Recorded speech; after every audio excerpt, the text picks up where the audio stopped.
Welcome to the Fictional Focus. I'm Nick, and this is the next video in the series of videos about changing Marvel Multiverse RPG over to a Cradle themed RPG. They're not exactly in any specific order. They might reference the other ones here and there, but really you could probably watch them in any order. It doesn't really matter. Probably. We'll see as we're going. But this is the second one. Might put a 2 or something, I don't know.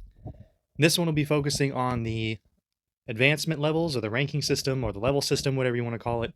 As you go through the game, you go from level 1, 2, 3, 4, 5, whatever, how the actual leveling will work. Because it's going to be a pretty big system in the game, realistically. Because in the series, advancement levels is a big deal. That's like half the point of when you're a sacred artist is just advancement. And all the different levels you have, all kinds of different ways of going through the levels and stuff. We'll go through it. I have a little list or whatever. And that's pretty much it for the intro. So we'll head over to the computer. At the computer now, I have a spreadsheet here with all the different levels or ranks or whatever you want to call them, advancement levels, and the criteria for advancement and notes in case you have a little side thing you want to write down. Now, technically, the first level of advancement is foundation, is what you're born at, but you get out of foundation when you're a child. So essentially, in most games, that would be considered level 0. So as you do character creation, you would get out of that and you would become a copper. So we don't really need to put anything for that, or really even copper, because you start at copper after character creation. You'd start at whatever level you want, realistically. It's just during character creation, you would explain how you got to that advancement level as you're going through, if you were in the army or if you're in a sect or something, and so on and so forth. And then this is just for humans. Sacred beasts would have their own separate thing because they don't have to deal with most of this stuff.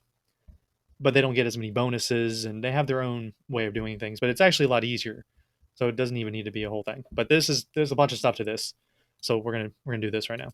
So we'll start at level 1 and work our way down.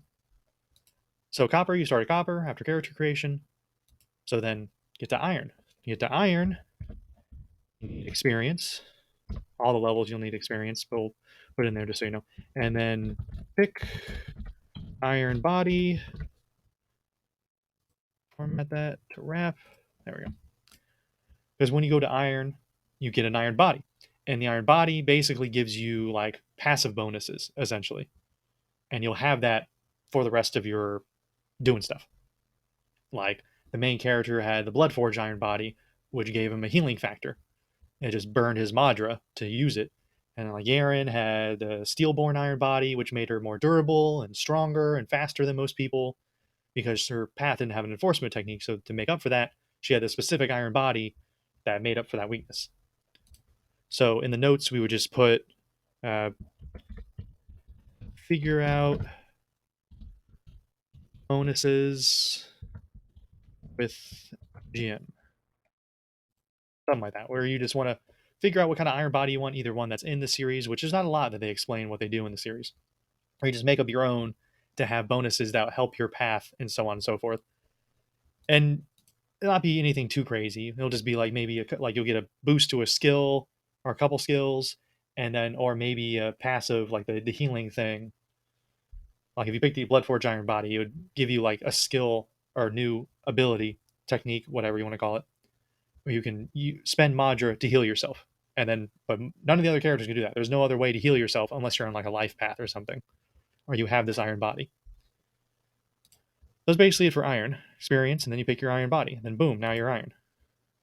Now to get a jade, you just need experience. That's it. So, but then in the notes, we'll put jade sense. Once you get the jade, you get the jade sense, which allows you to see aura in the air and tell its type and stuff. Actually, one thing I forgot. We gotta go back to copper. Because copper, you get the copper sight. It allows you to see Madra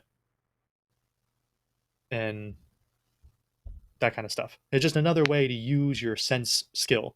And then like Jade Sense is just a new way to use your sense skill. It just gives you more things to do with it. Now to get from Jade to low gold is where it gets a little more complicated. Because of course you need experience. And you also need to absorb a remnant into your core or make a contract with a sacred beast. And that's how you get to gold. And then you get a gold sign. So we'll put absorb remnant or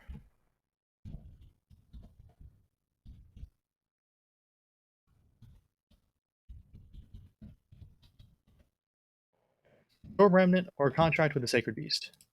Format again to wrap it so it doesn't get in the way. And then over here in the notes, and then also the remnant is supposed to be on your path, and the beast would you would want it to be on your path, so it doesn't mess up your core and your path or anything. So notes we would just put something like figure out gold sign. Once you get to gold, you get a gold sign.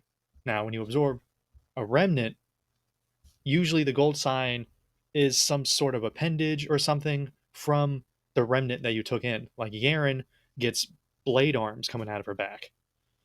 And then as you go through the different levels of gold, she gets more arms. And then there's like the sand people, the sand scorpion people or whatever, they have like a remnant scorpion like coming out of their arm, and then they can do like attacks with it and stuff. Not all of them are for attacks. Some of them can are just for looks. And then when you contract with the sacred beast, from all that we've seen, their gold sign is usually just their eyes. Their eyes are just a different color, so like the same color as the sacred beast eyes. So basically, that would just be what it is. So that's it for low gold. You just need experience, all of them, and then you either need to absorb a remnant or make a contract with a sacred beast.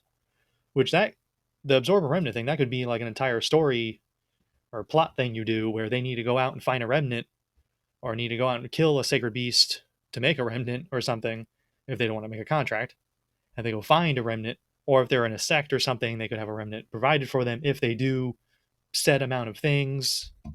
There's always kind of quest story arc things you can do along those kind of lines. Or you're in this sect that's been for hundreds of years, and there's this ritual you have to do. You have to go do all this different stuff, and then you can make a contract with our sacred beast in order to get the gold or something like that. I don't know. It just gives a lot of story possibilities. So then from low gold to high gold is just experience. And then high gold to true gold, it is just experience. A lot easier. You basically you don't really get anything. All you do is just absorb. You already absorbed the remnant in you, and you're just cycling it now, basically. It's like a super awesome potion or whatever you take, elixir, and you just cycling it and you're just processing it more as you go through the levels of gold. You don't really you might that's the thing, you might get more gold sign stuff, like you might like Garen gets more blade arms as she goes through the levels, but that would just depend on what your gold sign is. Now to get to Underlord, when we get back into it being complicated again, because of course experience. But now you need to has three different things you need to do in order to get to Underlord, other than experience. So you'd have experience, you'd be at the peak of true gold, and then you need to open say soul space. Soul space. Or how I did before. Nah, well, whatever. So open soul space. Say soul fire. Soul fire, you need to cultivate soul fire, make soul fire, however you want to put it. And then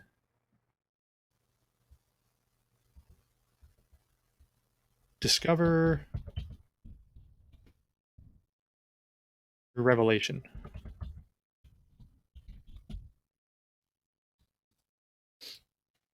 We'll format that to rep. There. Now, the open soul space would be something you would do in your off time. And then this cultivate soul fire, you do it by burning sacred treasures. So you would do that off in your off time. But to get the sacred treasures, that could be an entire like story arc. Oh, we got to travel over here to go get some sacred treasures I need in order to make soul fire, so then I could go to Underlord. And then discover the revelation is just something you would need to figure out, discuss with your GM what you think your Underlord revelation is. Because all three of them, all the Lord realms, you need revelations to get to the next one. And it's supposed to be Underlord is like the past, Overlord is the present, and Archlord is the future. So Underlord is basically, why did you start the sacred arts? So you just think about your character and why did they get into the sacred arts to begin with? What started them on this path to where they are? And then you would come up with something, and you would probably discuss it with the GM, and you would decide what you think would be a good Underlord revelation for them. And then you need to do it surrounded by sacred treasures. So again, you need to go out and find sacred treasures, or if you're in a sect or a clan or something, maybe they'll have them for you after you accomplish some missions or something. I don't know. That is something to figure out. So that's it for Underlord. Experience, you need to open your soul space, cultivate soul fire, discover your revelation. And then for Overlord, you just experience, and then let's put revelation. No, it's revelation. And then it's going to be the same thing for that one, will let autofill. So to get to Overlord, experience, and then your Overlord revelation, which is who are you now? What do you represent now? What do people think of you right now? And then Archlord, experience, revelation, and who are you going to become? Who are you trying to be? Where is your path leading you in the future? So you just basically got to think about your character and think about who is my character right now? What are they doing? What do people think of them? And then you just decide with your GM what you think would be a good revelation. And then of course, again, you need to theoretically do it in an aura rich environment and then surrounded by sacred treasures. So again, you could do some kind of mission when you go out and find sacred treasures and stuff. And again, for Archlord. Now, Sage and Herald need experience, as all of them, but it's basically two separate levels in one because they're kind of equal, but they are separate. So probably break it down like because for Herald you need to know your power, your soul, your remnant, your inner being essentially. You need to know everything about it and to be able to expel it from your body. Like because when people die, a remnant comes out of you, and it's basically your soul. So you need to know it wholly, and then you can expel it from your body, and then you absorb it straight into your core, or you not into your core. You just fuse with it. You fuse your body and your soul together to become one. And then Sage, you need to manifest an icon. So, but experience, and then Sage. Let's put icon, and then this. It's the icon, and then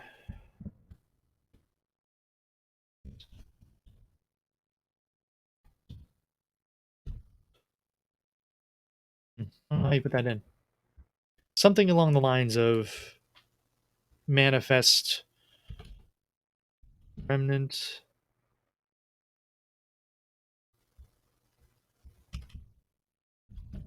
Remnant.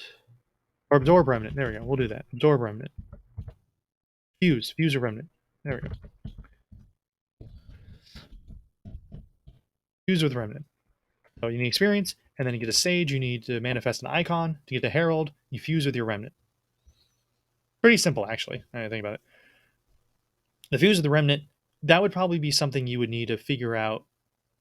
It would take a certain amount of times of like meditating on your being and on the whatever of your soul off, off time. And then the icon is just that needs to be something that you represent at a concept of like the universe and the reality that you represent. So like you're a swordsman, you would get the sword icon. If you're a fire artist, you might get the flame icon or something like that. It would be something that you need to decide and then maybe talk to the GM and figure out what you think would be the best icon. Because then the icon depends on what kind of abilities you can use with it. Like if you get the flame icon, now you have authority over all things fire and maybe even all things hot. So you're fighting another flame artist, they shoot a fireball at you, you can be like, no, and you can just, with a word, with your authority over fire, just dispel their fire or throw it back at them because you have more authority over fire than they do. And that gets into the whole willpower thing. which is all the skill stuff.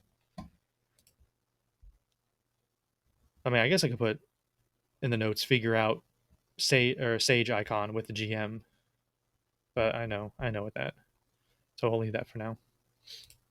And then monarch would be experience again, and how you get to monarch is depends on if you're a sage or a herald. If you're a sage, you basically just need to do the herald thing where you fuse with a remnant. If you're a herald, you need to do the sage thing where you manifest an icon. So it would just be either icon or fuse with remnant. And that's it. And it just depends on what if you're a sage or a herald. Herald. So that's basically it for the leveling system. Fairly complicated, I think. This is just the basis.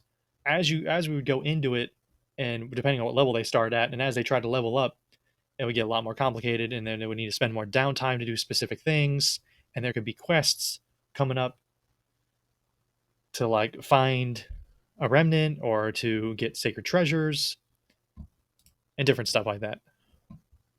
So basically trying to make a fairly robust leveling system because a big part of the series is advancement level. So that's it for the Cradle advancement level video. We got a lot of work done. I figured out how a lot of the level system will work. The next video I'm not sure what it'll be about. Probably the path system, how the paths will work and the techniques will work. We'll figure that out soon. So, thanks for watching. Don't forget to subscribe. We're on Twitter, Instagram, and now we're on Threads. Woo! I don't know. We'll see how that goes. And till next time, bye.